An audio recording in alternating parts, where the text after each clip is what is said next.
Bonjour Olivier Matteux. Bonjour. Bonjour et merci d'être avec nous au moment où on va défiler pour la fête du travail le 1er mai. Ça sera ce mercredi à Marseille. Comment ça va en ce moment du côté des syndicats? On voit que vous êtes nombreux à monter au créneau à la fois pour des fermetures de sites. On pense à Ascométal du côté de Fos. On voit les enseignants dans la rue aussi également pour le choc des savoirs. Et pourtant, on a l'impression que ça a un peu baissé quand même d'intensité par rapport évidemment à la réforme des retraites. Écoutez, on sort d'une séquence sociale intense et il a fallu aussi tout ce temps pour, on va dire comme ça, reconstituer toutes les forces. On n'y est pas forcément encore, mais en tout cas, ce qui est certain, c'est que les raisons de se mobiliser ne manquent pas. L'austérité, elle continue à faire des ravages dans les foyers. Les politiques de casse de l'emploi ne sont pas baissées d'intensité et les intentions affichées par le gouvernement en termes de casse de ce qu'est la sécurité sociale, la fonction publique, l'assurance chômage, enfin tout ce qui fait le commun ne baisse pas non plus. Donc là, on est dans un de ces moments où les travailleurs doivent s'envoyer et prendre leurs affaires en main. La responsabilité des organisations syndicales, que ce soit la CGT ou les autres, c'est d'offrir le plus possible de temps commun, d'espace commun, de construction et d'élévation du rapport de force. Et c'est ce qu'on va faire ce 1er mai, avec bien sûr en tête la nécessité d'imposer la paix partout sur la planète et de mettre fin à toutes les guerres que le capital mène contre les travailleurs et les peuples. Ouais, on connaît évidemment le discours que vous avez, ce discours pacifiste.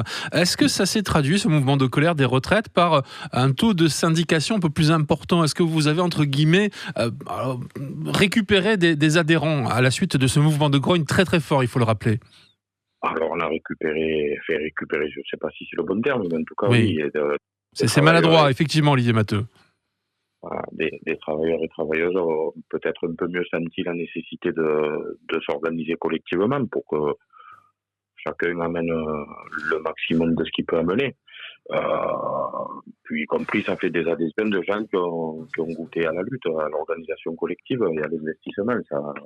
Ça fait du bien. Malheureusement, le compte n'y est pas, puisque on le sait, on a beau avoir gagné la fameuse bataille des idées, mais il va falloir quand même aller travailler 2 ans de plus, alors qu'il y a toujours pas plus de raisons que ça se passe comme ça aujourd'hui. Donc il va falloir repartir à la reconquête, hein, et au-delà encore une fois de plus rien lâcher, il va falloir vraiment tout leur reprendre.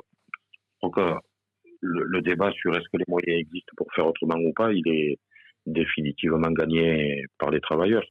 L'argent est là, les richesses sont créées, il s'agit maintenant d'imposer les choix politiques qui correspondront à l'intérêt du plus grand nombre et plus à quelques privilégiés de l'entourage du président Macron. Olivier Matteux, il y a un dossier que vous suivez très particulièrement, c'est la reprise d'Ascométal. Est-ce que vous êtes confiant, puisque les dépôts de candidature ont été effectués? Est-ce que vous êtes confiant sur ce dossier, puis vous-même vous emportez un projet de reprise? Confiant dans la capacité des travailleurs et de leurs syndicats à se mobiliser, oui. C'est le 3e redressement judiciaire en 10 ans, donc on va faire confiance à personne, mais être très exigeant sur les responsabilités des uns et des autres. S'assurer que la proposition faite par les travailleurs de plan de continuation de l'activité, de sorte à ce que la période de transition entre le départ de l'actionnaire actuel et l'arrivée d'un éventuel industriel de plein pied se fasse sans casse sociale et sans casse industrielle, puisqu'il s'agit de préserver et d'améliorer encore l'outil de travail. Mais oui, il vaut mieux plusieurs offres et plusieurs marques d'intérêt que pas du tout. Mais dans tous les cas, les travailleurs ont décidé qu'ils ne lâcheraient pas l'affaire et pour ça, ils pourront compter sur la... On vit un paradoxe en ce moment, Olivier Matteux, c'est qu'il y a du travail, effectivement, que le chômage n'a jamais été, entre guillemets, aussi bas, parce qu'on peut faire dire ce qu'on veut aux chiffres, et en même temps, il y a du mécontentement, parce qu'il y a beaucoup de précarité, et du coup, on n'arrive pas à faire se rencontrer l'offre et la demande. Comment est-ce que vous le vivez, vous? Écoutez, je pense que malheureusement, les travailleurs et les travailleuses paient les conséquences des politiques qui ont été mises en œuvre depuis des décennies, notamment les politiques de bas salaire, de déqualification des emplois. Et quand je dis qu'il va falloir repartir à la reconquête de nos conquis sociaux, c'est bien pour rééquilibrer les choses et faire en sorte que la partie qui doit revenir aux travailleurs soit la plus grosse possible. On voit bien que quand on privilégie les actionnaires, on multiplie les milliardaires, mais ça fait pas moins de miséreux. Et mettre des gens au travail avec des salaires de misère, on voit ce qu'ils veulent imposer aux allocataires du RSA, on voit la volonté qu'ils ont de casser l'assurance chômage et de ne plus faire payer aux patrons. Quand je parle des patrons, encore une fois, je ne parle pas du boulanger, de l'artisan du coin, je parle de ceux qui structurent concrètement l'économie.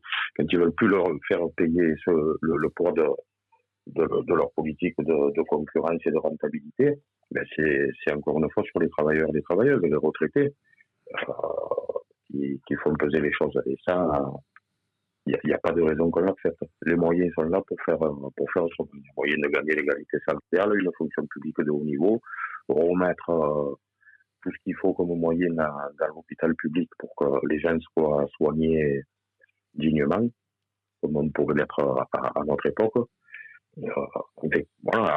Après, encore une fois, c'est des choix politiques faits par ceux qui sont en place, mais il y a aussi des choix faits par les travailleurs de s'investir ou pas dans l'action collective. Voilà. Et c'est tout votre travail, évidemment, d'essayer de transformer cette grogne sociale, effectivement, au niveau politique. Merci beaucoup, Olivier Matteux, d'avoir été en notre compagnie ce lundi matin avant cette manifestation, effectivement, mercredi régionale à Marseille. Et bonne journée à vous. Bonne journée, merci.